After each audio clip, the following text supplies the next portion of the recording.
Mark Meadows, Donald Trump's most recent and current chief of staff, who's been on the job, by the way, for less than 6 months, is already talking about leaving this administration.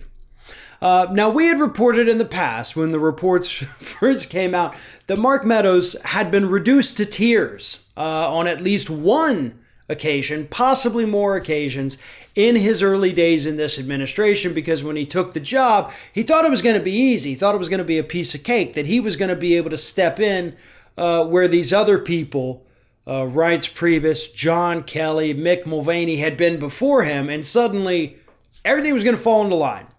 He knew, or at least thought he knew, what he could do. He couldn't, and he began sobbing like an infant that, was hungry. See, he didn't know what he wanted, but he knew it wasn't this. And that's what Mark Meadows has done. And now reports are coming out just a few months after the crying reports saying that he's ready to go. And to be honest, can you blame the guy? Well, actually, yeah, you can. Because Mark Meadows should have been smart enough to know what he was walking into. I mean, John Kelly, as much as I don't like the guy and I disagree with him politically, John Kelly's a tough dude. I mean, I'm not gonna dispute that at all. John Kelly's a tough guy, right? He is like the stereotypical like alpha male, big, tough, macho, bravado.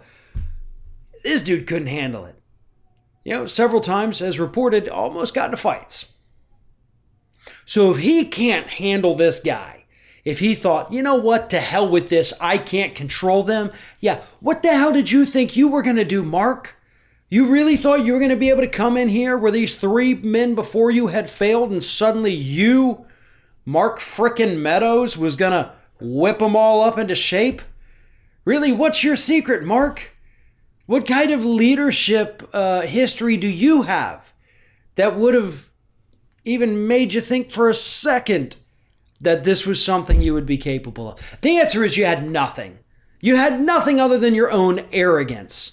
And you walked into that White House, you thought for sure, heck yeah, this is my time to shine. I'm going to make things wonderful.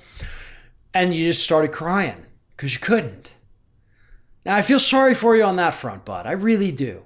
Because I know what it's like, right? You think, you know what, I could do this. This isn't that hard. I don't know why these other guys failed. They don't know what I know. But then you realize, oh, crap. They did know what I knew, and they apparently knew a little more than me, which is why they're gone and I'm not. Oops. Hey, happens to the best of us sometimes, Mark. But according to a new report in Politico, Meadows says that he, if Donald Trump gets reelected, he's not staying on for more than another year, at most. He'd be lucky to make it a year. He's had enough. He's done. And part of the reason is because you have too many cooks. There are far too many cooks in that White House kitchen. Probably both metaphorically and literally, if we're going to be honest about Donald Trump here. But here's the thing. You got your Jared Kushners, right? You got your Steve Millers and his creepy eyes. You got your Ivankas. You have all of these different little people, your Kellyannes, who think they're in charge. And so they give one order, somebody else comes along and gives a different one. Staffers are left confused. There's a lot of fighting because of this. And this is all from the reports that we've gotten over the years, not just from Mark Meadows, but from everybody that's tried to go in there and control the chaos. Nobody knows who's in charge. Nobody that is in a position to be kind of in charge knows what the heck they're doing. And it's pure anarchy.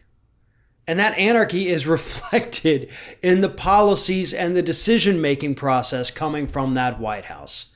It doesn't matter how good you are, how tame you are, how macho you are, or what rank you achieved in the military. Nobody is going to be able to walk into the Trump White House and fix this shit show that Americans have been watching for far too long.